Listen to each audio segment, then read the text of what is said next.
posibilidad ng tagumpay o kabiguan, ng ligaya o lungkot. Kaya marapat lamang na tanggapin si Jesus bilang tagapagligtas at Panginoon.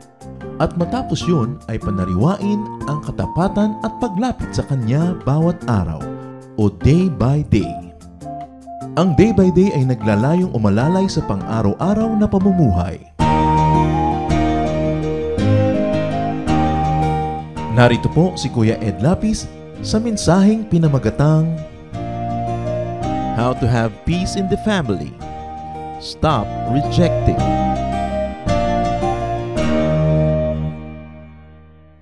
One of the best ways to exalt the Lord in the heavens is for the will of God in heaven to be done on earth. Isa sa mga pinakamataas na paraan ng papuri sa Diyos, dito sa baba, sa lupa, matupad ang kanyang kalooban, lalong-lalo sa mga pamilya. Rejection hurts. Pag tayo may tinatanggihan, may nire-reject na tao, lalo miyembro ng pamilya, madalas sila'y nagdaramdam, tatanim ng sama ng loob. At pag ang mga tao ay may nakatanim na sama ng loob, napakadali nilang magalit kahit napakaliit na bagay. Napakadali nilang sumabog, napakadali nilang magpakita ng resentment, anger, and even bad manners kasi may pinanggagalingang nakatanim na sama ng loob. It is important to be careful not to reject people, especially if they're members of our family. How to have peace in the family. Yan ang ating isang serye na pinag-aaralan ngayon. In this particular moment, we will be studying how to stop rejecting. How to have peace in the family is an important matter because the family is the basic component of society. Salamat Panginoon dahil pwede po kaming lumapit sa inyo at pati ang mga pang-araw-araw na buhay ng mga pamilya, hanapan ng liwanag ng katuruan mula sa iyong salita. Patawarin niyo po kami sa aming mga kasalanan. Salamat po sa pagliligtas niyo sa amin sa mga pinagdaanan namin mga panganib. Salamat sa inyong mga pagpapagaling. We thank you, Father, that you have seen us through these many days of trials, temptations, difficulties, and even danger. We praise you for the wonderful way you protect your people, for the way you restore our strength and our health, and even for the way you give us peace to accept that which we cannot change. Sa pag-aaral namin ngayon, Panginoon, kayo po ang maging guro. Maging tagapangaral po kayo. Walang iba, walang ibang tinig, kundi ang sa inyo lang, use your servant only as your instrument. Father, take us to a higher level of understanding, lead us to a greater level of godliness. In the name of Jesus, your Son, the Son of Peace, the Prince of Princes and King of Kings, we pray with thanksgiving. Amen. Kung hindi rin lang naman nakamamatay, nakakalason o nakakalagay sa panganib na pagbigyan, tanggapin, pagbuksan ng ating mga kapamilya, kamag-anak, why don't we do it? Unless acceptance would threaten or endanger your life, would cost big time, or cause grave wrong or injustice, and jeopardize someone else, accommodate people. Accept them. Marami po sa ating mga tao, automatic nakasara. Ang reaction natin agad pag inaalok, no, ayoko. Ang reaction natin pag niyayaya, no, ayoko. Pagka may request, no, ayoko pa rin. Kaya naman kung hindi naman ikalalagay talaga sa panganib, bakit hindi buksan ang puso? Stop rejecting people, especially people in your own family. And how do you do that? Stop rejecting ideas. Napakarami po sa ating mga nasa paligid, mga laging automatic na kontrabida. Pagka gusto ng kamag-anak sa north, siya south. Pag gusto sa labas, siya sa loob. Pagka gusto ng masaya, gusto niya malungkot. Let's stop needlessly rejecting suggestions and requests. Let's stop rejecting preferences and favorites and likes, beliefs even, and values. Stop intentionally frustrating people. Merong mga tao na ang mission nila talagang mangontrabida na lang. Biguin ang mga pwedeng biguin, tanggihan ang pwedeng tanggihan. Let's stop sadistically blocking people's aspirations. Kung ano man ang mga kabiguan, mga pait na dinanas natin sa buhay, huwag nating hayaan na kumulay sa buong pananaw natin sa buhay na tuloy wala na tayong ginawa kundi mangontra, mangbigo, na parang galit tayo sa mundo na meron tayong gustong gantihan lagi. Let's stop rejecting people's aspirations. Kung gusto ni anak mo na maging ganon, gusto niya maging ganon, hindi naman masama o ikasasama ng planeta, why not? Hindi natin laging dapat igiit ang sarili nating gusto kahit sa mga sarili nating anak. Kasi meron silang sariling kalooban. 2 Samuel 17:23, when Ahithophel saw that his advice had not been followed, he saddled his donkey and set out for his house in his hometown. He put his house in order and then hanged himself. So ito namang si Ahithophel, sobrang magdamdam nung hindi na tanggap ang kanyang payo, nagpakamatay. Now, don't do this at home. But the truth is, rejection could depress. Hindi alam ng napakaraming mga asawa, yung minor rejection lang nila sa asawa nila, nakaka-depress na. Yung pagod na pagod yung babae, kaliligo, kahihilod, ka-exfoliate. Nung paglabas niya ng kwarto, tulog na ang asawa. Diba? Parang nakaka-frustrate. Yung mga anak na kung ano-ano man ang pinipilit nilang gawin to impress their parents, eh hindi naman nagpapakita yung parents na kasiyahan dahil iba ang gusto niya. Iba ang gusto niyang makitang accomplishment kesa doon sa talagang gusto, hilig at kaya ng anak. Feeling rejected, especially at childhood, could cause grave insecurity, sadness, and even personality deficiency and disorder. It could lead to stress and depression. Yung mga bata na sobrang natanggap na pagtanggi, lagi napapagalitan, laging pinapaalis, laging puwera, laging hindi mahal, minsan nagkakaroon ng lamat ang kanilang pagkatao na buong buhay na lang hindi mabuo-buo. Kasalanan ng mga matatanda na kapatid o mga magulang. So do not reject children. Do not make children feel rejected. Everybody just wants and needs acceptance. Matanda ka na nga, gusto mo pa ng acceptance. Bakit mo pa gustong tama ang gandang haircut mo? For acceptance. Bakit gusto mo na in ka? For acceptance. Lalo ang mga bata. Those who never felt accepted enough in their childhood could be damaged for life, that they do nothing else in their entire life but to seek affirmation and acceptance, often at their own peril. Kaya yung mga bata na hindi na mahal, hindi na pansin ng tatay, buong buhay naghahanap ng papa. Yung mga hindi na pagbigyan, hindi na appreciate ang kanilang talent, kahit sino na lang ang um-appreciate noon, sasama na sila. Kahit yung buong pagsama nila yung makasasama, dahil lang na-appreciate sila na hindi nagagawa ng sarili nilang pamilya. Stop rejecting emotions and feelings. Kung meron kayong mahal sa buhay na gusto magpakita sa inyo ng happiness, ng sadness, why stop them? Many of us are afraid of our own emotions. That when we see a reflection of that emotion in another member of the family, we immediately shut down, shut off, and reject the emotion. Kayong mga gusto magpakita ng lungkot, papagalitan agad, huwag kang iiyak. Tama, bawal dito ang drama. Eh kung talagang madrama yung uncle mo na yun o yung auntie mo na yun, bakit di mo payagan? Kasi hindi mo rin ma-handle yung sarili mong drama sa buhay. Sobrang defensive. Stop rejecting attention and kindness. When people give you attention, one of the most frustrating experiences is to be rejected. Yung 10 beses ka nang inaalok, gusto mo ba ng tubig, ng kape, ng juice, puro no. Pagka ika-10 na, kahit ayaw mong uminom, mag-yes ka na. Hindi mo naman ikakamatay. Stop rejecting help and affection. Stop rejecting peace offerings and apologies from people who have wronged you, na nagpapakita na ng pagsisisi, nagpapakita na ng kagustuhang magkabalikan ng inyong mga loob. Sorry is the penitent's only currency. Wala naman talaga ibang pwedeng pambayad yung nagsisisi, kundi mag-sorry lang eh. So pag tinatanggap natin yon, maraming sugat ang nagsasara, nahihilom.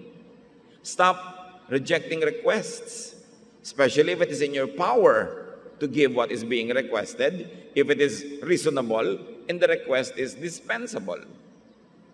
Marami po kasi na pagtanggi natin, habit lang. O kaya defensiveness. Humihiram pa lang naman ng kutsara, tinatanggihan mo na, sa takot mong hiramin niya ang buong kusina. Yung pa lang naman, kaya mo pa. Ngayon, pag talagang sumusobra na, doon ka na lang tumanggi. Yung iba sa takot na maabuso, ang liit-liit pa naman, hindi pa talaga abuso, tinatanggihan na. We are overly sensitive and overly protective of ourselves. 1 Samuel 25, 10 to 11, Nabal answered David's servants, "Who is this David? Who is this son of Jesse? Many servants are breaking away from their masters these days. Why should I take my bread and water and the meat I have slaughtered for my shearers and give it to men coming from who knows where?" Itong si Nabal ay may utang na loob sa grupo ni David, at nung si David ay nagpapahingi ng pagkain dahil may handaan naman sa bahay ni Nabal, tinanggihan. It would have led to disaster. Kasi sumama ang loob nitong si David at talagang sa kanyang kapusukan, ay sasalakayin niya yung buong bahay na ipapatayin niya lahat yung mga lalaki dahil sa pagtangging ginawa. Buti na lamang at may namagitan at hindi ito natuloy. Maraming mga pagtanggi natin kuminsan, nadadama yung ibang members ng family natin. Kung tatay ka, nanay, or head of the family, may mga atraso ka sa ibang tao, may sama sila ng loob sa'yo, ang nagagantihan ko minsan yung mga inosenteng miyembro ng pamilya mo. Kaya dapat maingat tayo na hindi tayo nakakasakit ng damdamin ng iba na maaaring ang magbayad ay ang mga members ng family natin na walang kamalay-malay. Stop rejecting consolation and comfort. Kung kailangan natin na tayo'y aliwin, libangin, bigyan ng pampalubag loob, dahil sa ating mga lungkot, tanggapin natin yon. When Jacob learned of Joseph's death, sa Genesis 37, 34 to 35, then Jacob tore his clothes, put on sackcloth, and mourned for his son many days. All his sons and daughters came to comfort him, but he refused to be comforted. "No," he said, "in mourning I will go down to the grave to my son." So his father wept for him. Siyempre, nagsamaan na naman ang loob ng mga anak na kino-comfort na nga yung tatay, tinanggihan pa, at lalong ipinakita ng tatay na talaga ang kaisa-isa niyang mahal sa buhay ay yung namawalang si Joseph, lalong lumaki ang hidwaan ng pamilyang ito. May mga taong ayaw magpadamay.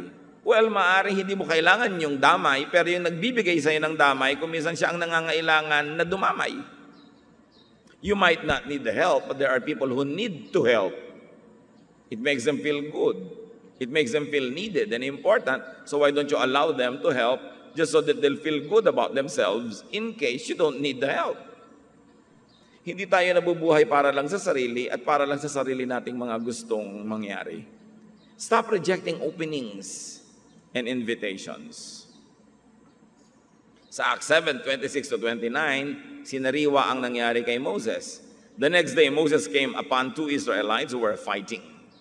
He tried to reconcile them by saying, "Men, you are brothers. Why do you want to hurt each other?" But the man who was mistreating the other pushed Moses aside and said, "Who made you ruler and judge over us? Do you want to kill me as you killed the Egyptian yesterday?" When Moses heard this, he fled to Midian, where he settled as a foreigner and had 2 sons. Si Moses, palibhas at edukado, sanay sa governance, he was trained in governance in Egypt. He wanted to intercede nung may nakita siyang problema ng kanyang mga kababayan, pero tinanggihan nito ang kanyang pag-alok na mamagitan. Ang naging bunga nito, ang naging sanhi, itong si Moses ay 40 taong nagtago sa disyerto at nawala siya sa bayan ng kanyang mga magulang, na delay kung ano man ang dapat na mangyari agad sana. Because of this rejection for someone to intercede. So stop rejecting invitations for your betterment, for your correction, for your upliftment, and even enjoyment. Siguro habang pinag-aaralan natin ito, ay naglalaro sa inyong guni-guni ang mga taong, ito nga, may kilala nga akong ganito, mahilig mag-reject. Pero ang pinakamaganda, i-apply muna natin sa ating sarili, kasi kadalasan ang dungis ng sarili nating mukha ang hindi natin nakikita. Kasi nga, bihira naman tayo manalamin. So mahalaga na yung sarili muna natin, ang applyan natin ang mga ganitong bagay. Don't automatically say no. Open up. Sobra kumisan tayo mag-protect ng sarili, ng emosyon, ng bulsa, laging nakasara. It is in opening up that happiness becomes available. Itong bagaman natin, subukan yung isara, hindi kayo mag-inhale or exhale, mamamatay kayo. Pati sa pagtanggap ng pagtutuwid sa ating mga maling asal, sa ating mga katigasan ng ulo, Hebrews 3:15, as has just been said, today, if you hear His voice, do not harden your hearts as you did in the rebellion. Kailangang palambutin at buksan ang puso sa maraming mga bagay. Yes, we have to be protective of ourselves, but don't be overprotective to the point that you become a fortress. Wala nang pinapapasok at wala ring lumalabas. Kaya importante na tayo namang nag-iimbita, don't make the invitee feel threatened. Kuminsan kasi yung mga tao tanggi ng tanggi dahil natatakot sila na matapos silang tanggapin yung una nating alok, may mga pangalawa pala at pangatlong bitag. At yun pala, trap lang at entrapment yung mga alok natin. So let's be sincere and let's make people feel relaxed. So when we offer them something, they accept. Yung hindi sila natatakot na mapahamak. Now there's one thing that we all have to learn, brothers and sisters. Stop rejecting people that family members care about. Yung pamilya, bagamat basic unit of society, naiiba rin yun pagdating ng panahon. Ang mga miyembro niya ay magtatandaan, magkakaroon mga sariling kaibigan, mga kanya-kanya mga partner, at magsisimula ulit sila ng basic family. Dapat matutunan nating tanggapin kung sino ang pinahahalagahan, lalo't minamahal ng mga miyembro ng ating pamilya. Boto man kayo o hindi. At yan ang dapat idiin. Luke 15:25-28. Meanwhile, the other son was in the field. When he came near the house, he heard music and dancing. So he called one of the servants and asked him what was going on. Your brother has come, he replied, and your father has killed the fattened calf because he has him back safe and sound. The older brother became angry and refused to go in. So his father went out and pleaded with him. We know the story. Merong isang alibughang anak na naglayas, hiningi ang kanyang mana at nilustay, naghirap, bumalik. Buong puso namang tinanggap ng ama, ipinagpiesta pa. Nung dumating yung kapatid na laging matino, nagalit. Bakit daw ipinagpiesta yung kapatid niya na yun? Kung mahal ba ng tatay mo yung kapatid mo, hindi mahalin mo rin. Kung mahal ba ng nanay mo yung isa mong kapatid, di mahalin mo rin. Bakit mo sila gustong mag-away, magkahiwalay? Dahil siguro nagsiselos ka? Dahil naiinggit ka? Minsan naman kasi you feel puwera, kasalanan din ng dalawang sobrang magmahalan na puwera ka na. Kaya dapat ikinokorek doon ng mga may paborito, yung mga favoritism nila O, yung anak mo, merong pinakasalan, asawa na, tanggapin mo na, mother-in-law. Di ba? Maraming mga ganyan. Mahal lang tatay mo, yung mga kapatid niya, di mahalin mo na rin yung mga uncle at auntie mo. Hindi mo naman mapaghihiwala yun magkakapatid yun. Ibang kwento na siyempre kung ang mahal lang tatay mo, ibang babae na hindi nanay mo, siyempre, dapat may reject yun, ano? O, mahal na ng anak mo, itong kanyang napangasawa, tanggapin mo na. Yung mga pagkakagulo na yan, boring na. Yung mga ayaw na ayaw ng nanay sa kaibigan ng anak. Pero madalas naman yung nanay o tatay, tama kaya lang pagtanda pa lang ng anak, doon niya marirealize, tama pala yung tatay at nanay ko na ayaw sa mga kaibigan ko. Pero dahil hindi naman matatanggap ng mga anak nyo yan at makikitid pa mga utak nila, hindi nyo kailangan gawing giyera yan na either or. You can be more diplomatic. Hindi kailangan nating laging tanggihan kung ano yung mahalaga sa ating mga mahal sa buhay. Especially, huwag pagselosa ng hindi kauri o karank. Yung hindi kayang pantayan o palitan. Anong ibig ko sabihin? O, nanay ka, nagsiselos ka sa manugang mong babae dahil mahal na mahal ng anak mo. Hindi mo naman kayang gawing maging wife ng anak mo, di ba? So tanggapin mo yung manugang mo kasi hindi mo siya kauri. Hindi kayo pantay, magkaiba kayo, hindi kayo pwedeng mag-exchange baskets, hindi mo kaya siyang palitan sa buhay ng iyong anak, so tanggapin mo siya. Nakakasawa na ang mga matatandang biyenang babae na 10, 15, 20 years ang mga manugang, di pa matanggap. Wala nang katapusan ng gera sa pamilya. At ganon din ang mga manugang. Nagseselos ka sa biyenan mong babae dahil mahal ng asawa mo. Kaya mo bang ipanganak yung asawa mo? Hindi, di ba? Kaya mo ba maging nanay? Hindi. So huwag mong pagselosan yung pagmamahala nila mag-ina.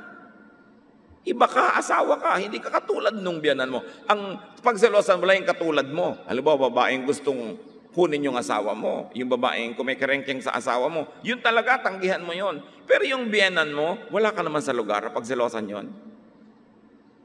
At yun ding biyanan, wala kayo sa lugar pag selosa na manugang nyo. Tapos halos magbaril na lang sa sariling lalaki dahil ipit na. Sa nanay niya na mahalaga sa kanya at sa asawa niyang mahalaga sa kanya, mga dalawang magugulong babae, bakit naman ninyo pinapatay yung lalaki na iipit? Hindi kayo magkasundo. Boring na. Sa totoo lang, nakakasawa na yan. 99% ng nagpatanong sa akin sa counseling, ganyan. Magbiyanang hindi magkasundo. Gusto ko ng parehong ipakain sa buwaya. Dahil hindi na ba kayo matututo? Sana 1 year pa lang, 2 years adjustment period, 10 years na yan pa rin problem nyo. Something's wrong with you. Dapat na yung tigilan. Yung mga hipag na pinagsesalosa ng mga kapatid ng lalaki, anong pakialam nyo sa hipag nyo? Asawa yon, kapatid kayo, magkaiba kayo. Numbers 12:13, although Moses was the most humble person in all the world, Miriam and Aaron started complaining. Moses had no right to marry that woman from Ethiopia. Sabi ng mga kapatid. Pati ba naman yung papakasalan ng kapatid nila, pinapakialaman nila? At in fact, napangasawa na, tinatanggihan pa nila. Paano nyo pa tatanggalin yung asawa na ng kapatid nyo? Nakakapagod na mag-reject ng in-laws. Nakakapagod tumanggap at magtiyaga sa in-laws. Pareho lang nakakapagod, di ba? So alin ang mas mabuting pagpaguran? Kailangan pa bang i-memorize siya? Ang pagpaguran na lang ninyo, yung magwawakas sa kapayapaan, sa katahimikan, kaysa magpagod kayo na ang ending lalong gumulo, lalong lumaki ang away. Yung gulo ng mga in-laws, sobrang nakakasawa na. Yung pagpili ng mga kaibigan ng inyong mga anak, pag-reject sa mga gusto nilang kasama, bakit kailangan nilang mamili? Magulang mo kaibigan. Siyempre, yung mas matanda, mas nakakaunawa, pwedeng maging mas diplomatic. Of course, you have to explain sometimes why you don't like their friends. And most of the time, I like to be emphatic. Parents are correct.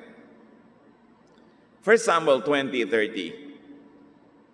Saul was furious with Jonathan and yelled, "You're no sign of mine, you traitor. I know you've chosen to be loyal to the son of Jesse. You should be ashamed of yourself.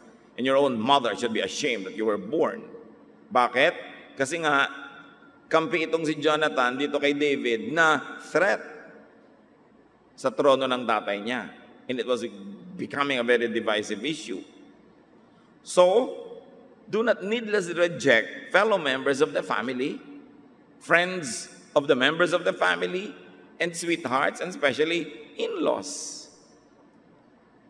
Pero paalala natin lagi sa mga anak, listen to wise and objective parents. Kaya lang ang pinag-uusapan natin, kung asawa na, siyempre, no return, no exchange, yan na yun, tanggapin na. Genesis 26:34-35, when Esau was 40 years old, he married Judith, daughter of Beeri the Hittite, and also Basemath, daughter of Elon the Hittite. They were a source of grief to Isaac and Rebekah. Kaya mga anak, 6 bilyon at 7 bilyon na yata ngayon ang tao sa planeta. Kung kakayanin nyo naman at hindi pa talaga kayo nabubulag ng inyong emosyon, piliin nyo naman yung papakasalan nyo na hindi yung talagang ipagdurusa ng mga magulang nyo. Meron naman talagang material na alam mo, ito pag pinakasalan ko, siguradong mamamatay sa heart attack ang nanay ko. O kaya hindi man mamamatay bigla, mamamatay unti-unti. Kasi alam mo na hindi blend ang chemistry. So habang pwede ka pang mamili, piliin mo rin naman yung magbe-blend sa pamilya mo dahil forever na kayo magkakamag-anak pagka pinakasalan mo na. Talaga nagdusa itong mag-asawa dahil sa piniling mapapangasawa ng anak nila. Pero ang pinag-uusapan natin, asawa na. Ano pang gagawin nyo? Talaga namang may mga biyanan ko minsan actively trying to destroy the marriage. Walang ginagawa ko di siraan yung manugang doon sa anak. At walang ginagawa ko di i-reject si anak para itong si daughter-in-law para lumayo na yung loob. Nakakapagod yung maglayo ng tao, ba't din nila kayo magpagod na maglapit? Lalo't asawa na ng anak nyo at lalo't alam nyong mahal naman. So parents, pag gusto na talaga, pag asawa na, tanggapin na. For world peace. Yun na eh. Given na eh. Talagang matanda pa sa humukay ng ilog, yung in-laws conflict. Sobra ng boring, annoying, and vexing. Minsan ayoko nang i-counsel eh. Nakakapagod. Yun at yun. Paulit-ulit. Stop rejecting family members because of personal circumstance you dislike. Genesis 37, 2-4. Now Israel loved Joseph more than any of his other sons because he had been born to him in his old age. And he made a richly ornamented robe for him. When his brothers saw that their father loved him more than any of them, they hated him and could not speak a kind word to him. Nakita niyo yung hidwaan kasi obvious magpakita yung tatay ng favoritism, nakamuhian tuloy ng mga ibang anak niyang hindi niya paborito, itong anak niyang paborito niya.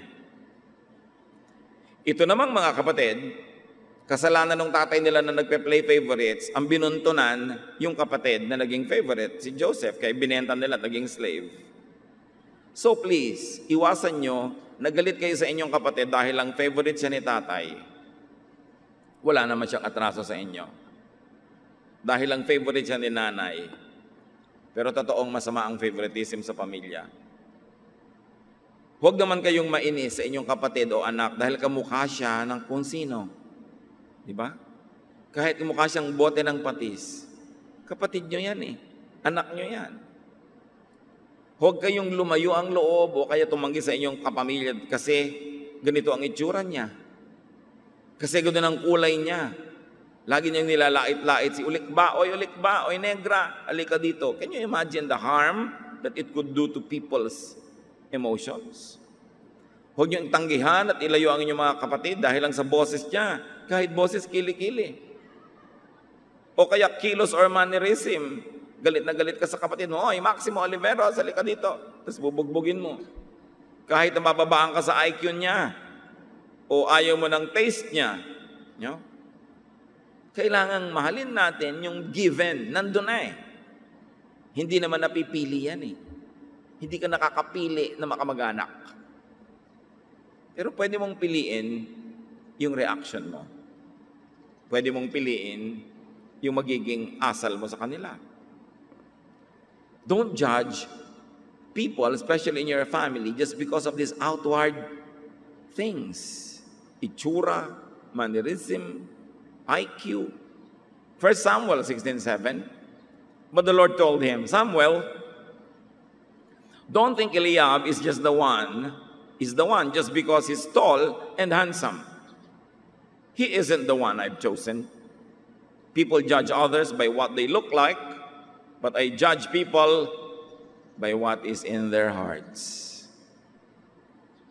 Diyan, huwag ka ma-impress dyan sa matangkad o gwapong yan. Hindi yan ang pinili ko na magiging king ng Israel. Ang tinitingnan ko, puso, sabi ng Panginoon. At yan ang dapat nating matutunang gawin, na huwag laging humanga o kaya mainis dahil lang sa outward appearances, kundi titingnan natin ang puso. Life is about involvement. It is about participation and reciprocation. Life is about giving and taking. But if you continuously reject people, you cannot participate in their lives. They cannot participate in yours. You cannot contribute to their life. They cannot contribute to yours. Ecclesiastes 4:12, though one may be overpowered, two can defend themselves. A cord of three strands is not quickly broken. Sabi, iba na yung may kakampi. Iba na yung mga magkakakampi kayo, magkakasundo kayo, mas matibay kayo, mas matatag, mas malakas. Be one and be united with your family and with other people as well. Very especially in the family, do not needlessly reject, refuse, say no, build walls, or close doors. John 1:11, tungkol sa Panginoon, He came to that which was His own, did not receive Him. Ang Panginoon, reject din. Actually, unang-una, re-rejectin siya ni Joseph. Kasi nung malaman ni Joseph na nagdadalang tao si Maria, gusto na talaga i-divorce. So, siyempre, may feeling of rejection na yung bata, nasa sinapupunan pa lang.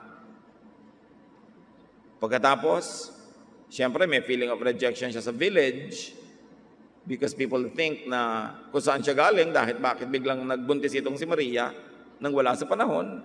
Di naman lahat naniwala na galing sa Holy Spirit yun eh.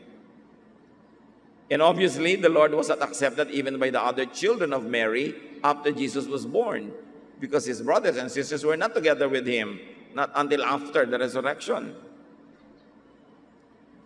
Tapos sa kanyang sariling village, hindi siya tinanggap.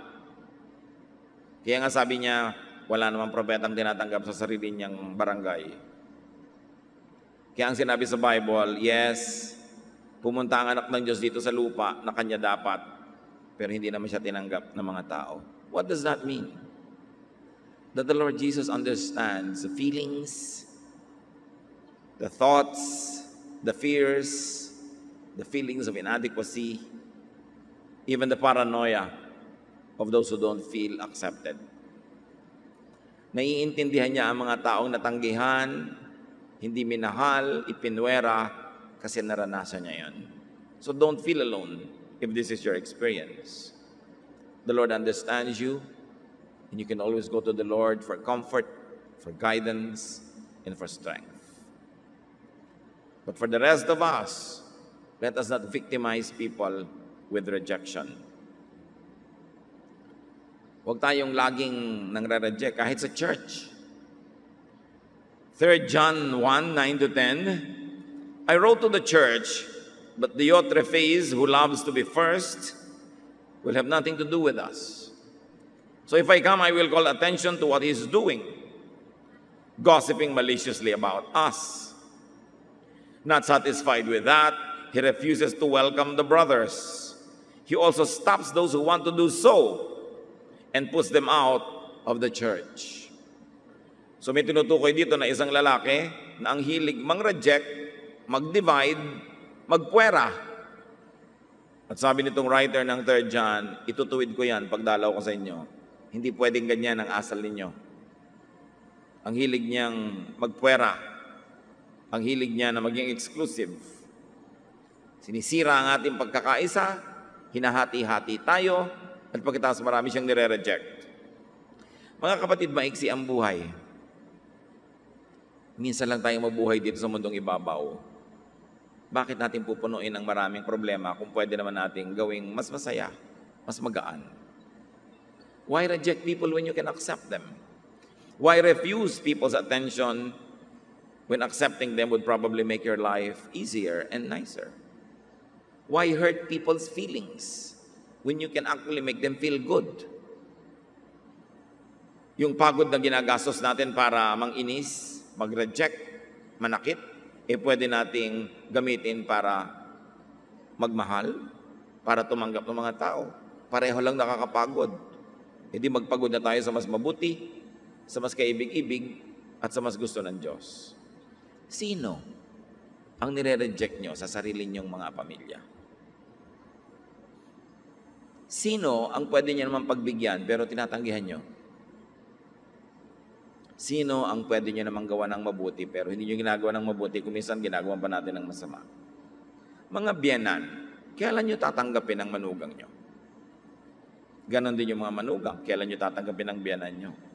Mga asa-asawa, kailan nyo tatanggapin ang buong-buo ang asawa nyo? Hindi tingi-tingi. Pakyaw kasi ang asawa eh. Yung maganda, yung hindi maganda, kahit yung pangit, magkakasama yun sa isang bayong. Pag binili mo, magkakasama, hindi pwede piliin. Kailan pa kayo titigil mag-reject ng sarili nyong asawa? Dahil meron kayong drawing sa utak nyo kung ano dapat ang asawa, at hindi magkasya doon yung totoong taong asawa nyo. So pinipilit nyo siyang isiksik doon, naghihirap siya, nahihirapan kayo, and you make your life horrible. Yes, you change what you can change, but you accept that you cannot change.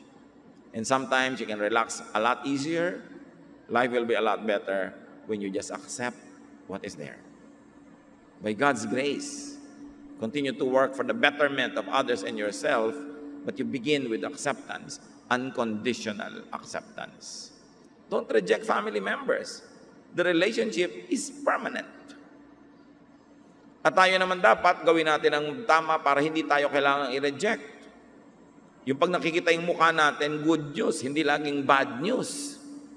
Yung pag nagte-text tayo, tumatawag, sumusulat, dumarating, ikatuwa naman ang dinatna natin at hindi niya ikatakot dahil puro abala ang gagawin mo. Kuminsan kaya naman tayo rin nare-reject. Dapat naman eh. So dapat ang tao patuloy mong ayusin ang iyong buhay, ang iyong sarili, ang iyong style para hindi ka i-reject. Yung nangre-reject naman, palitan mo na rin yung ugali mo kasi nakakapagod din naman mang-reject. So parehong may assignment. The victim of rejection and the one rejecting.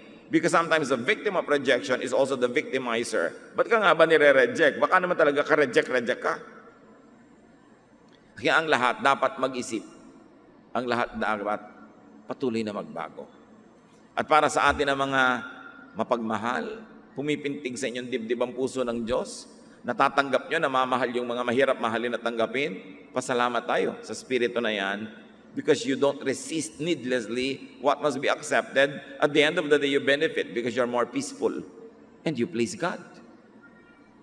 Ama namin sa langit, salamat sapagkat kayo, Diyos, na tumatanggap sa amin. Kahit totoo naman madalas, hindi kami katanggap-tanggap. Ituro niyo, Panginoon, sa amin yung ganong ugali. Na kung paano niyo kami tinatanggap, ugaliin namin tumanggap din sa aming kapwa. At sa amin naman mga nakakatanggap ng rejection, suriin namin ang aming mga sarili kung ano din ang dapat naming baguhin para hindi naman kami katakutan, ka-allergican ng mga kamag-anak namin at maging katanggap-tanggap din kami. Turuan mo kami, Lord, to balance things that we don't always get and forget, that we also give in many ways, though not always in kind. Turuan mo kami, Panginoon, na balansehin ang buhay, na ang gumagawa sa amin ng mabuti, isuklian din namin ng mabuti para hindi kami kadalaan. At sa mga binibigyan mo ng mga resources, kakayahan na gumawa ng mabuti, turuan mo kaming maging mapagpasalamat sa inyo, appreciative, and to extend this goodness to many people around us. Pagbulay-bulayan natin mga kapatid ang mga aral na ito, at nawa ang mga pamilya natin na permanente naman hanggang kamatayan, lalong maging masaya, tahimik, payapa. You cannot choose your family, but you can choose how you behave in that family and towards your family members. Turuan niyo po kami, Ama. Bulungan niyo po kami. Akayin niyo kami para lalong bumuti ang aming mga buhay na magkakamag-anak. Let's be alone with the Lord in silent reflection.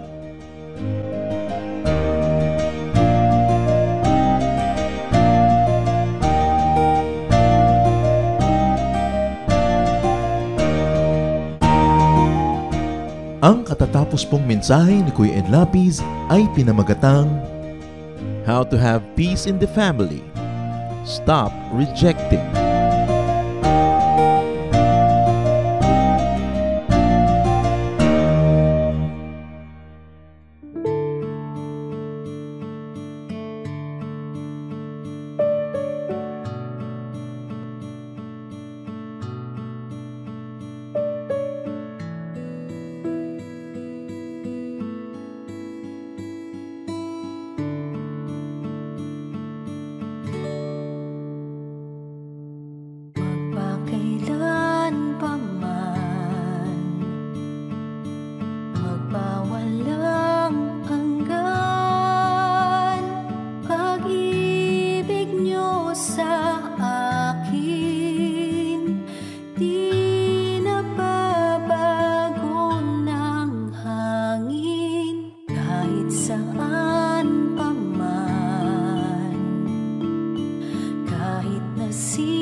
kahit na di ako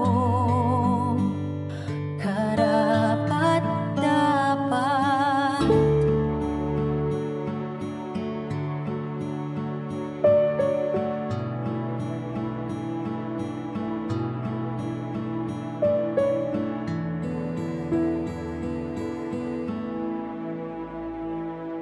Magpakailan pa man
ang pagluha dito sa buhay ko.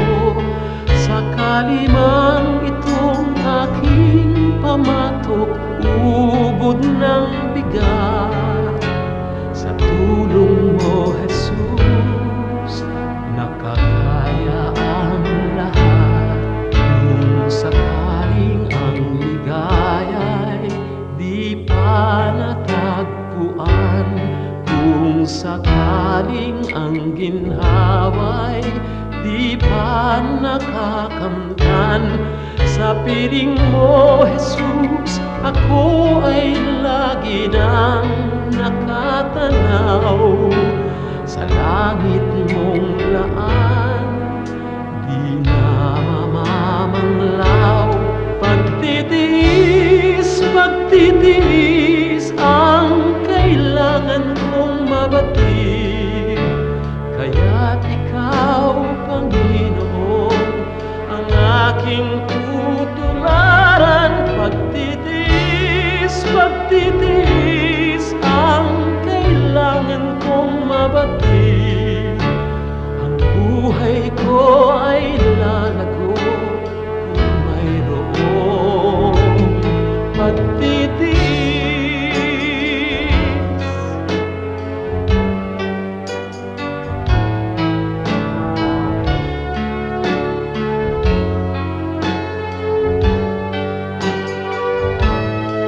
Kung sakaling ang ligaya'y di pa natagpuan, kung sakaling ang ginhawa'y di pa nakakamtan, sa piling mo, Jesus, ako ay lagi nang nakatanaw sa langit mong laan, di na mamamanglaw. Pagtitiis, pagtitiis ang kailangan kong mabatid, kaya't ikaw, Panginoon, ang aking tutularan.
tunay siyang maaasahan, noon, ngayon at kailanman. Siya ang Alpha at Omega, magpawalang hanggan. Ang Diyos na di buhay, ang Diyos na di buhay, ang Diyos natin ay buhay, magpakailan pa man. Ang Diyos na di buhay, ang Diyos na di buhay, ang Diyos natin ay buhay, magpakailan pa man.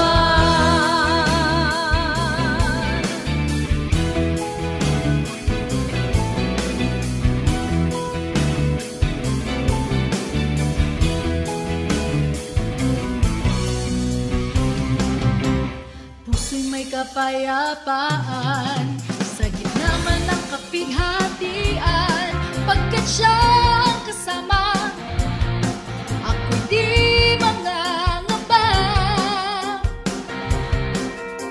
Purihin ka, O Diyos, kataas-taasan, purihin ka, Jesus, magpakailanman. Siya ang Alpha at Omega, makapangyarihan.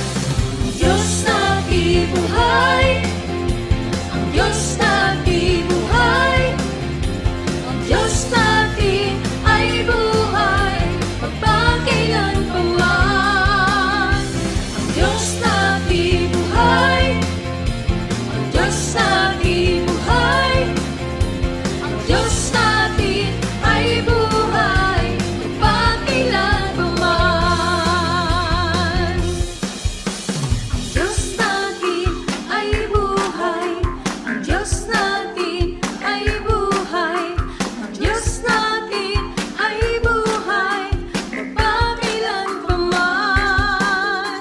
Ang Diyos natin ay buhay, ang Diyos natin ay buhay, ang Diyos natin ay buhay, magpakailan pa man.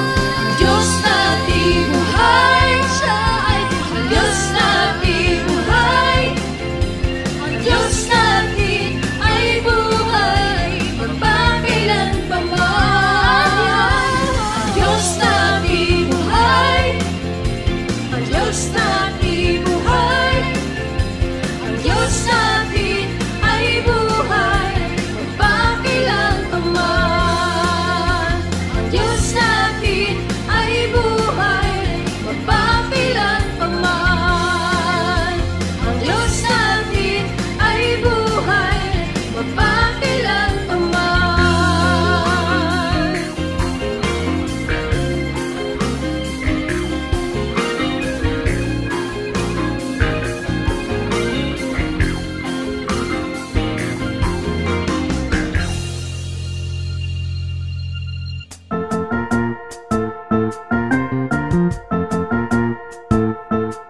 Oras na po para pansamantalang magpaalam ang programang Day by Day. Tayo po'y magsama-sama tuwing ika-6 hanggang ika-7 ng umaga, araw-araw. Magandang umaga po at mabuhay ang Panginoong Hesus!